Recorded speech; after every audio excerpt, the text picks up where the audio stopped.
Hi, in this lesson we want to talk about trigonometry. Now, trigonometry is a branch of mathematics that deals with the relationship between the angles and sides of a triangle. We're first of all going to start off with the right angle triangle. The right angle triangle is indicated by having this little square in the corner. So with our right angle triangle, we have special functions that can help us solve for unknown angles and sides, and there's a little mnemonic that some people use called SOHCAHTOA, and this basically helps you remember the trig functions themselves and also their definitions, starting off with the sign of an angle. So let's say angle theta in this case. Sine theta is equals to opposite over hypotenuse. And remember that hypotenuse is the longest side on a triangle. Like that. And it's usually opposite the 90-degree angle. Or it's always opposite the 90-degree angle. Like that. Therefore, we can write this as opposite over hypotenuse. We have cos of an angle. That would be adjacent over hypotenuse as well. Then lastly, we have tan theta, which is opposite over adjacent.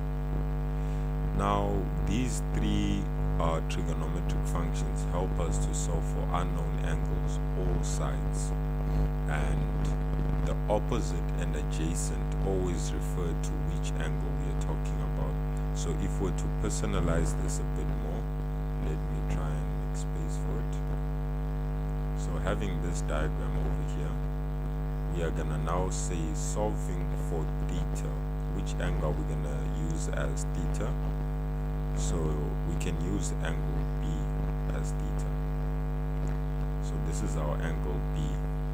How then can we personalize this these trig functions to talk about this triangle specifically? Well, which side would be opposite to theta? So the opposite side would be AC. So we have AC over the hypotenuse, AB. That's done. We have the adjacent side. We make that a small letter A for consistency. So adjacent to the angle would be the side that the angle lies on, which is basically BC. So we'll have BC over hypotenuse AB. Then lastly, we have tan theta, which is opposite over adjacent. Opposite being AC, adjacent being BC. Now these trig functions are only applicable when we have a right angle triangle. And again, you can solve for anything given enough information. Given at least two sides, or at least the side and an angle, we are able to figure out the other sides or angles as we may need. Also using in conjunction the laws that govern triangles, as an interior angle is made to be 180, we are able to find what this other side would be. Basically 180 minus 90 minus theta, which would be 90 minus theta. So now what do we do? What do we do when we are not given a right angle triangle? So when we're not given a right angle triangle, we have two other laws. So for other triangles, firstly, we have what is called the cos rule. This cos rule goes as follows. I'm going to draw a diagram that's going to be applicable to both rules I'm going to speak about. So this will be A, B, and C. Then the convention in maths is that the opposite angles or the opposite sides to these corners over here, we name them the small letter version of that corner. So opposite A, we're going to have small letter A, opposite C, small letter C, opposite B, small letter B. This is referring to the side. So instead of saying AC, we just call it cos rule. I'm not sure if I have space for it here, but the cos rule states that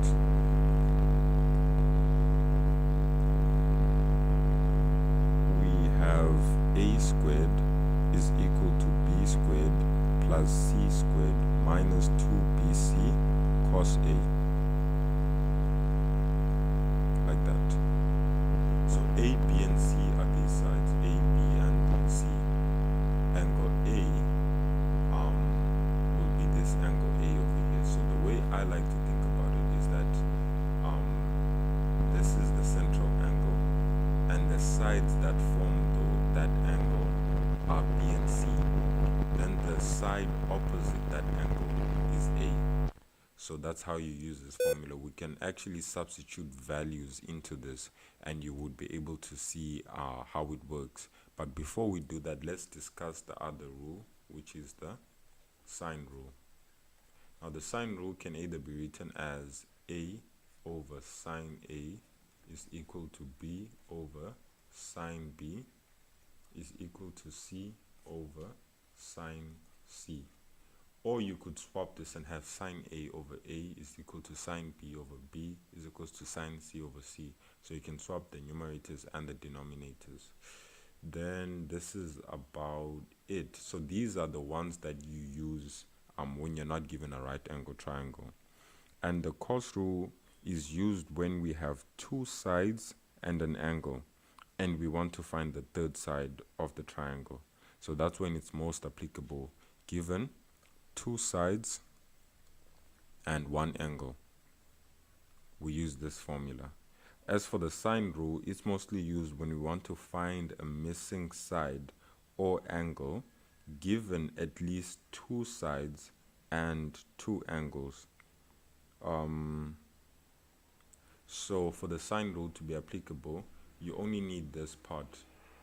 So in order for this part, you need either, what I meant to say was you need either two sides and one angle, or two angles and one side, depending on what it is you're looking for. So depending on the question, you might see the cos rule being more applicable if what you're looking for is a side and you want to get a straightforward answer.